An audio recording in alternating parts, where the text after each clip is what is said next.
Have you ever wanted something so badly that you were willing to do anything to get it? Have you ever looked at someone else's life and thought, why not me? When will it be my turn? This is a story about that hunger, that desperation, that voice in your head that whispers, just this once. Just one shortcut. Nobody will know. But in Lagos, in Nigeria, in this life we're all living, somebody always knows. And shortcuts? They have a way of taking you the long way around. This is the story of Tunde Adebayo. 28 years old. Unilag graduate. And a man who learned too late that some debts can't be paid with money. Tunde woke up on the floor. The small foam mattress he called a bed had deflated weeks ago, and he'd been too broke to replace it. So now he just spread a wrapper on the concrete floor of his single room in Bariga and told himself it was temporary. It was 7:15 a.m., and his phone was ringing. Hello, Mama. Tunde, how far? You don reach office? His mother. Calling from their village in Kwara State, where she still believed he was living the Lagos dream. Yes, Mama. I just reached. The lie came easily now. Thank God. Tunde, your sister's school fees, they said if we don't pay by Friday, they will send her home. Not only 40,000 remain. 40,000 naira. It might as well have been 4 million. Mama, I'll send it. Don't worry. You always say don't worry. But Tunde, I'm worried. Oh. When last did you even send money home? He looked around his room. 1 bucket for bathing. A gas cooker with no gas. A bag of gari that was supposed to last the week but was already half finished. I'm fine, Mama. I have to go. He hung up before the guilt could drown him completely. The truth was, Tunde didn't have an office to go to. Not anymore. He'd been fired 3 months ago from his job as a sales executive. Since then, he'd been hustling, freelance graphics, selling phone accessories at Computer Village. Anything that could put money in his pocket. But nothing stuck. Nothing paid enough. That morning, Tunde did what he did every morning. He got dressed in his one good shirt and his one good trouser, gelled his hair, practiced his smile in the cracked mirror, and headed out. Not to a job, but to hunt for one. By noon, Tunde found himself in Lekki Phase 1, sitting in a gleaming office that smelled like new leather and success. Across from him sat Kunal Ogunlai, his old roommate from university. Kunal looked good. Too good. Designer shirt. Apple Watch. The kind of confidence that came from having money in the bank. Guy, it's been too long. Kunal grinned wide. So how body? I heard you left that place in Ikeja. Wanted to try something new, Tunde lied smoothly. Explore opportunities. Ah, that's smart. Me SEF, I was at that bank for 2 years before I started my consultancy firm. Now we're doing corporate events, PR, brand management. Guy, I won't lie to you. The money here is crazy. Last month alone, we cleared 6 million in profit. Tunde's heart raced. 6 million naira was a lifetime for him right now. So this opportunity you mentioned. See, I need a brand manager. Salary is 200,000 a month. Plus commissions. Kunal paused. But there's a small requirement. You need to bring 500,000 naira as buy-in. Shows commitment, you know? 500,000 naira. Tunde felt something inside him collapse. Kunal. I don't have that kind of money right now. That's tough, bro. But look, let me give you advice. In Lagos, if you want to make money, you have to have money first. Find a way to raise that capital. If you're serious about changing your life, you'll find a way. Tunde left that office feeling smaller than when he'd entered. That evening, Tunde was at his friend Emika's place in Suralere. Guy, forget that Kunal guy, Emika said. Your own time will come. When? Tunde's voice cracked. When will my time come? I'm 28. I'm sleeping on the floor. I can't even send money home. I'm tired, bro. I'm so tired. Emika was quiet for a moment. I know someone who can help. You need 500,000, right? I know someone who can get you that money. How? My cousin, you remember Osas? He has this investment thing. You give him money, he flips it. Trading, buying, and selling. People who work with him, they make money. Some people double their capital in a month. It sounded too good to be true. But everything in Lagos sounded too good to be true until it happened to someone you knew. What's the catch? No catch. You have to bring at least 200,000 to start. And you can't withdraw for 3 months, that's the lock-in period. 200,000. If Osas could really double it in a month, then in 3 months he'd have the 500 for Kunal's job. Plus extra. Where am I supposed to get 200,000? Bro, you're from Kwara. Talk to your family. Borrow from an uncle. Tell them it's for investment. 2 days later, Tunde called his uncle, his father's younger brother who lived in Ilorin and ran a spare parts business. Uncle, I need your help. He told a story. Not the truth, but a version of it. He said he'd been offered a management position at a prestigious firm. That they needed him to invest as proof of commitment. That the salary would change everything. How much do you need? 200,000 naira. The line went quiet. Tunde, that's a lot of money. I know, uncle. I wouldn't ask if it wasn't important. I'll pay you back. Within 6 months. Stop. Family doesn't charge family interest. If I give you this money, it's because I believe in you. Another pause. Okay. I'll send it tomorrow. But Tunde, don't make me regret this. You won't, uncle. I swear you won't. When he hung up, Tunde felt the weight of what he'd just done. But it would be fine. Osas would flip the investment. By this time next year, he'd be the success story. Emika took Tunde to meet Osas at a bar in Ikeja. Osas was already there, scrolling through his phone. He looked up when they approached, and his face broke into a wide smile. Emika! My guy! And this must be your friend. Tunde, Emika said. Ah, yes. Tunde. Emika tells me you're ready to do business. Yes, Tunde said. I have the money. Straight to the point. I like that. Osas leaned back. Let me break down how this works. You give me your capital, 200,000, yes? I invest it in my trading portfolio. I deal in commodities, importing goods from China, electronics from Dubai. I buy low, sell high. And the returns? Depends on the month. Sometimes 15%. Sometimes 30%. Last month, I made 42% for my investors. What I can promise is that I'll work hard to grow your money. It sounded reasonable.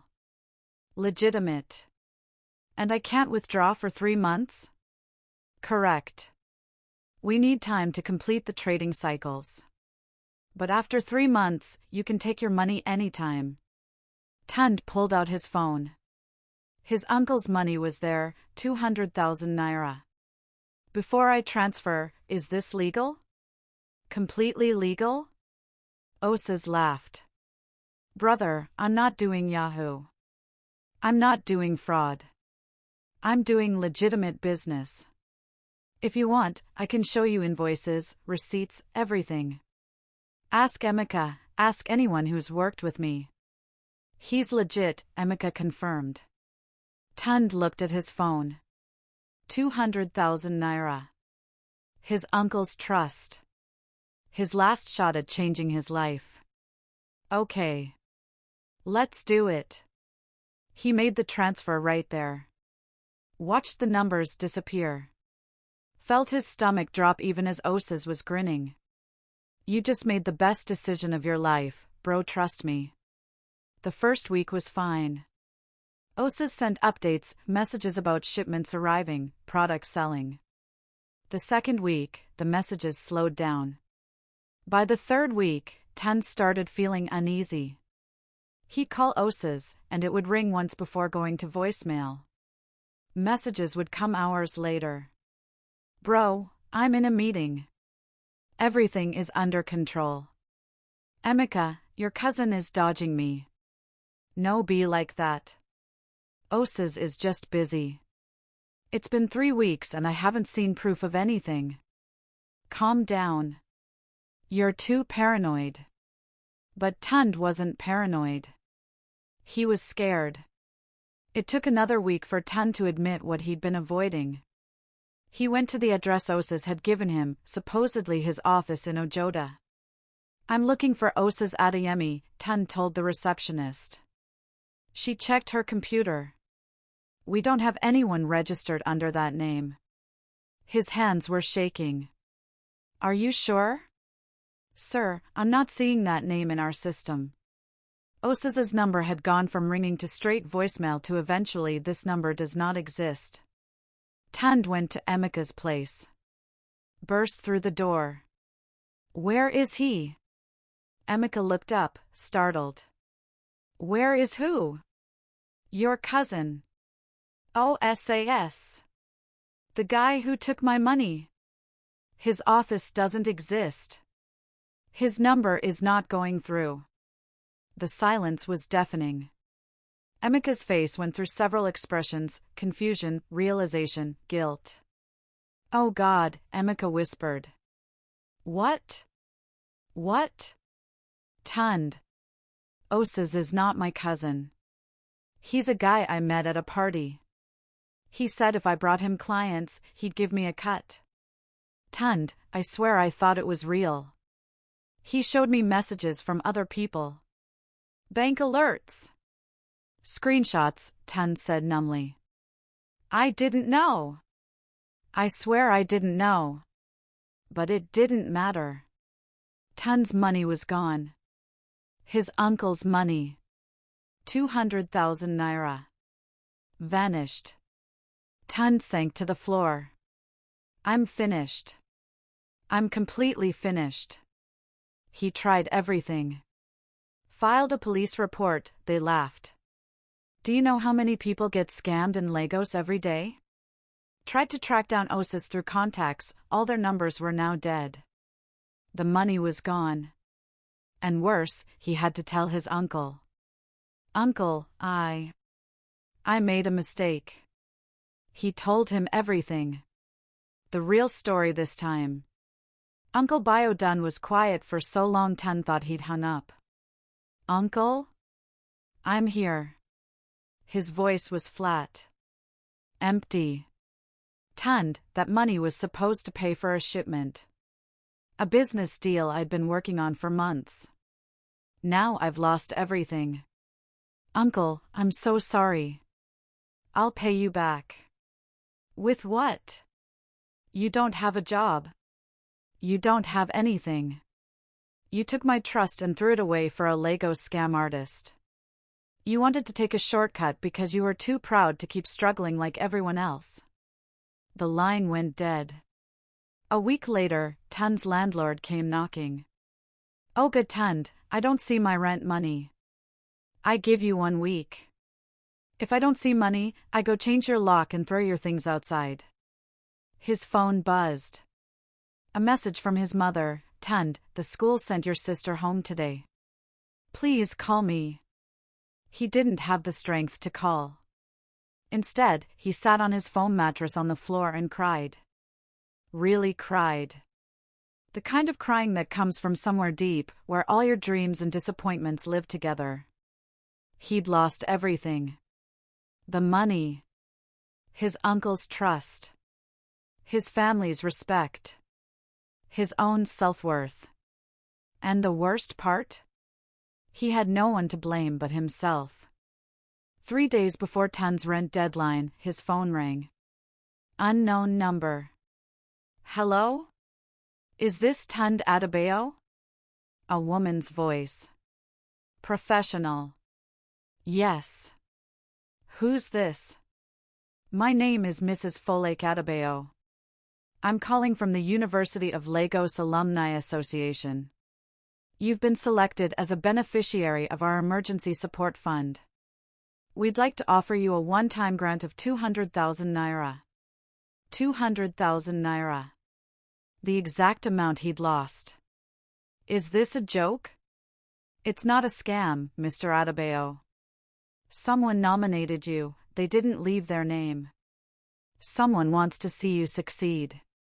When he hung up, Tunde just sat there, trying to process it. His phone buzzed. A text from an unknown number. Before you say thank you, read this first. I know what happened to you. I know about Osa's. And I know you're not the only one. Someone who got scammed the same way. But I found him. And I'm going to make sure he pays. 2 days later, Tunde sat in a small restaurant in Yaba, waiting. At exactly 6 p.m., a woman walked in. Mid-20s, jeans and t-shirt. Tunde? Yes. Are you Kayamaka? The person who's been texting you. You paid for my grant? She shook her head. There is no alumni fund. I created a fake organization. The money is mine. Why? Because I know what it's like. Osa's scammed me 6 months ago. 300,000 naira. My entire savings. After he scammed me, I was angry. But instead of giving up, I doubled down. Started a business, buying and selling hair extensions online. Within 4 months, I'd made back everything I lost. Plus more. That's incredible. No, it's survival. But I didn't just come to give you money. I need your help. I found Osa's. The restaurant seemed to go quiet. You found him? He's still in Lagos. Still scamming people. Different name now, Richard Obiora. Different scheme, cryptocurrency trading. But same guy. So what do we do? Report him? The police don't care about fraud unless it's millions. What I need is someone willing to act as bait. Pretend to invest with him. Wear a hidden camera. Record everything. Then we go to the EFCC. Tunde thought about his uncle's voice. About his sister sitting home from school. About all the other people Osa's was still scamming. Okay. I'll do it. The next week, Kayamaka created a fake profile for Tunde, David Okonkwo. Made him look like a young businessman with money. She bought a tiny camera that clipped onto his shirt. Coached him on what to say. Through a fake mutual friend, David reached out to Richard Obiora. Osa's took the bait immediately. They met at the same bar in Ikeja. Osa's looked exactly the same. Same confidence. Same smile. David. Good to finally meet.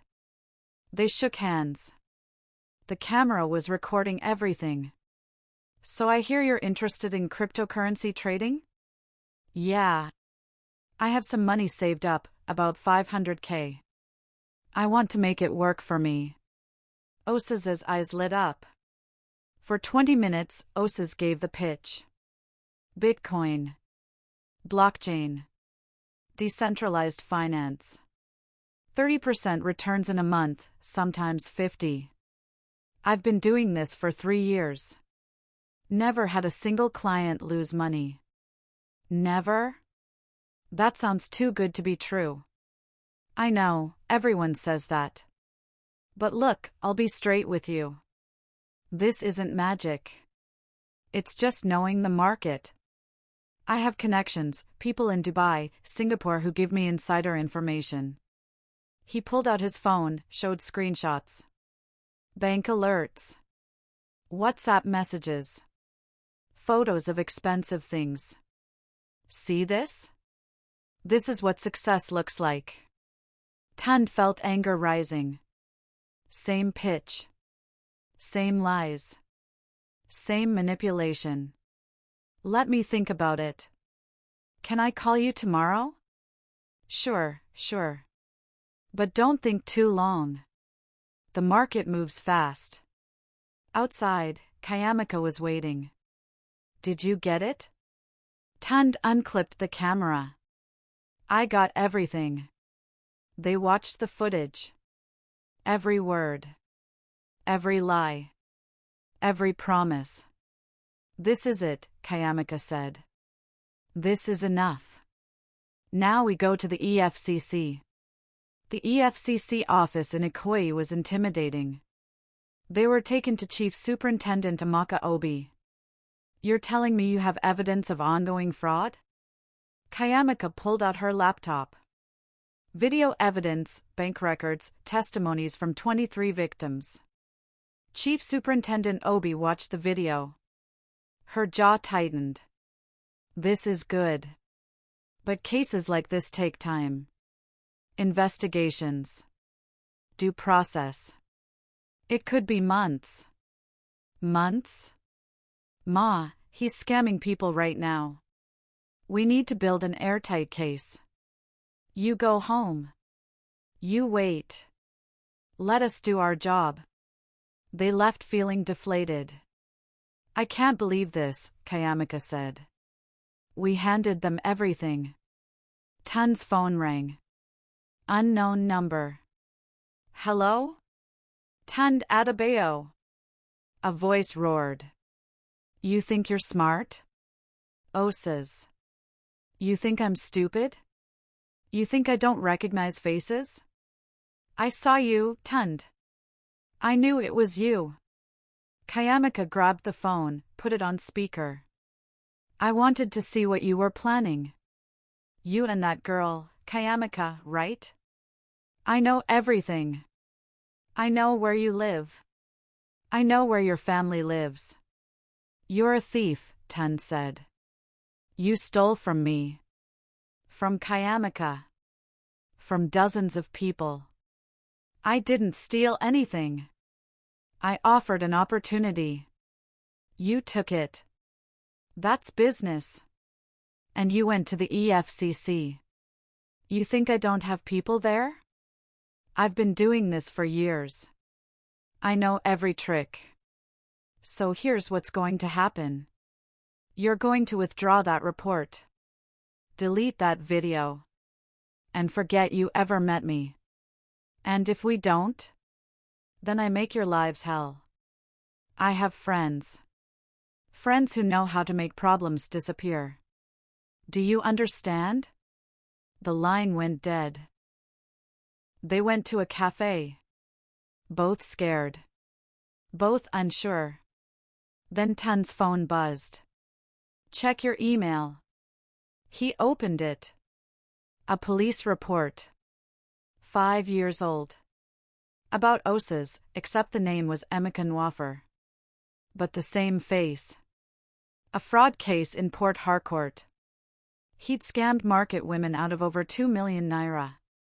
Been arrested, released on bail, then disappeared. A note at the bottom, I'm the detective who worked that case. I've been trying to find this guy for years. If you have evidence, contact me. Let's finish what we started. This changes everything, Kayamika said. He's not some connected guy. He's a fugitive. They called Detective Okafor. When they explained what they had, his tone changed completely. I'll be in Lagos tomorrow. Don't do anything until I get there. 3 days later, Tunde got a call. We got him. We arrested Osas at his apartment in Lekki. Found 3 passports, multiple SIM cards, bank statements showing over 15 million naira in the last year. It's over. We're charging him with fraud, identity theft, and bail jumping. He's going away for a long time. When Tunde told Kayamika, she cried. Not joy. Release. We did it. We actually did it. But Tunde felt empty. His money was still gone. His uncle still wouldn't talk to him. And the money? Do we get it back? Detective Okafor's expression softened. Recovery is difficult. Most of it is gone, spent, moved offshore, hidden. We'll try to seize his assets, but there's no guarantee. Maybe partial. Maybe nothing. 2 months after Osas's arrest, Tunde sat in his room, the same room in Bariga. Things weren't perfect. But they were better. Kayamika had kept her promise. The 200,000 she'd given him, he'd split it. Half went to his uncle as partial repayment. The other half to his sister's school fees. She was back in class. He'd stopped looking for shortcuts. He'd taken a job as a sales associate at a phone shop in Computer Village. 70,000 a month. It wasn't glamorous. But it was honest work. Kayamika visited one afternoon. Her business was thriving, and she'd started a non-profit to help fraud victims. I have something for you. She handed him an envelope. Inside was a check. 50,000 naira. The court seized some of Osas's assets. This is your share. 50,000. Out of 200 he'd lost. But it was something. Thank you. For everything. For the money. For the help. For believing we could stop him. We both needed to do it. For ourselves. To prove we weren't just victims. After she left, Tunde sat there holding the check. 50,000 naira. Not enough to change his life. But enough to remind him that sometimes, justice did prevail. Sometimes, the good guys won. Not perfectly. Not completely. But enough. He thought about calling Kunal, the friend with the fancy office and the 500,000 buy-in. Thought about explaining why he'd never come back. But he realized he didn't need to. That opportunity wasn't for him. Maybe it never was. His phone rang.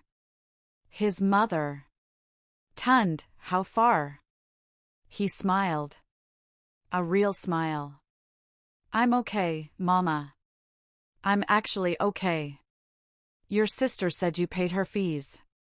Thank you, my son. It's nothing, Mama. It's not nothing. Tunde, I know things are hard.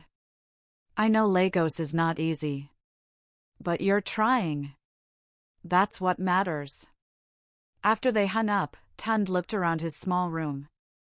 It wasn't much. But it was his. Paid for with honest money. No shortcuts. No scams. He was 28 years old. Still struggling. Still hustling.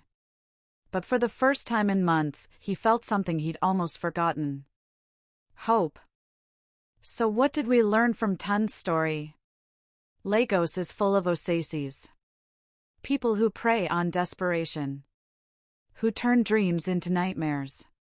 Who know that in a city where everyone is hustling, everyone is vulnerable. But here's the truth, shortcuts don't exist. Not real ones. Every quick path has a hidden cost. Every too good to be true offer is exactly that, too good to be true. Tunde lost 200,000 naira. But he gained wisdom. The understanding that real success, lasting success, comes from patience. From honest work. From building brick by brick, even when it's slow. Some of you watching this are where Tunde was. desperate, tired, looking for a way out. And someone is about to offer you that way. Before you say yes, remember this story. Remember that every scam starts with hope and ends with regret. That the people who make it in Lagos, the ones who really make it, aren't the ones who found shortcuts. They're the ones who kept going when the road was long. Kayamika lost 300,000 and built it back stronger. Tunde lost everything and learned that everything can be rebuilt, slowly, carefully, honestly. Your turn will come. Your breakthrough will happen. But it will come from your hands, your work, your patience. Not from a smooth-talking stranger with promises he can't keep. Stay sharp, Lagos. Stay wise. And remember, if it sounds too good to be true, run. This has been Tales from the City. Until next time, stay safe. And remember, your real wealth is in your character, not your bank account.